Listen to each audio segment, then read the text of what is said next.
Ibinida ni Pangulong Bongbong Marcos ang Maharlika Investment Fund at ang kahandaan ng Pilipinas sa artificial intelligence sa mga potential investors sa APEC Summit sa Amerika. Nakapulong din niya si US Vice President Kamala Harris. At mula roon, nakatutok live si Mariz Umali. Vicky, pasado alas 3 na madaling araw ngayon dito sa San Francisco sa California. At sa unang araw pa lang ng 30th Asia-Pacific Economic Cooperation o APEC Leaders Meeting, isang mahalagang pagpupulong ang dinaluhan ni Pangulong Bongbong Marcos. Sa sidelines ng APEC Summit, nakipagpulong si Pangulong Bongbong Marcos sa Vice President ng Amerika na si Kamala Harris. Ito ang pangalawang pagpupulong ng dalawang lider mula noong isang taon. Sa pulong kanina, pinagtibay nila ang lakas ng alyansa ng Pilipinas at Amerika at tinalakay kung paano pa mapapalalim ang ugnayan ng dalawang bansa sa seguridad at sa commercial at economic cooperation. Inulit din ni Harris na kaagapay sila sa pagtatanggol sa soberanya ng Pilipinas at muling inihayag ang commitment ng Amerika na depensahan ng Pilipinas sa ilalim ng Mutual Defense Treaty. Sa harap naman ng mga investor at economic manager ng mga bansang miyembro ng APEC, inimbitahan niya ang mga negosyante na mamuhunan sa Pilipinas. Kabilang sa itinulak ng Pangulo ang Maharlika Investment Fund.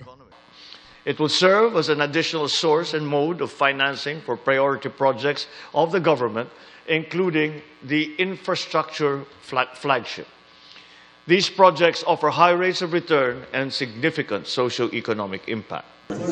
Sa isa sa mga roundtable meeting na dinaluhan ni Pangulong Marcos, sinabi niyang handa na raw ang Pilipinas na yakapin ng artificial intelligence o AI, kasabay ng pag-imbita niya sa mga tech companies na mamuhunan sa bansa. Currently, the Philippines is embracing this future of AI with the crafting of the national AI strategy that seeks to augment the existing skill set of Filipino talents with AI.